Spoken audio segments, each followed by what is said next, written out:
ఈశానాం జగతోస్య వెంకటపతేర్విష్ణోః పరాం ప్రేయసీం తద్వక్షస్థల నిత్యవాసరసికాం తక్షాంతి సంవర్ధినీం పద్మాలంకృతపాణిపల్లవయుగాం పద్మాసనస్తాం శ్రియం వాత్సల్యాదిగుణోజ్వలాం భగవతీం వందే జగన్మాతరం అని.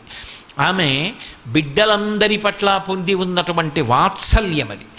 ఆయన యొక్క దయయే లక్ష్మీదేవిగా పిలవబడుతుంది. అందుకే ఆయన గుండెల్లో స్థానాన్ని పొందింది ఆ తల్లి.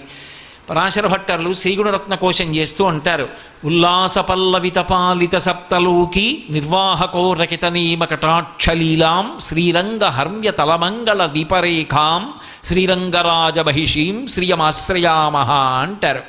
ఆ తల్లి 7 లోకములను కూడా హేళగా తన కడగంటి చూపు చేత ఐశ్వర్యాన్ని ఇచ్చి, తేజస్సునిచ్చి, చైతన్యాన్నిచ్చి, ఫలవంతం చేసి, సంపదనిచ్చి అందరినీ కూడా సంతోషంగా ఉండేటట్టుగా అనుగ్రహిస్తూ ఉంటుంది.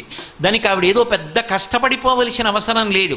కేవలము తన కడగంటి చూపు చేత 7 లోకములను పరిపాలించగలిగినటువంటి శ్రీరంగ హర్మ్య దీపరేఖ అని పిలిచారు.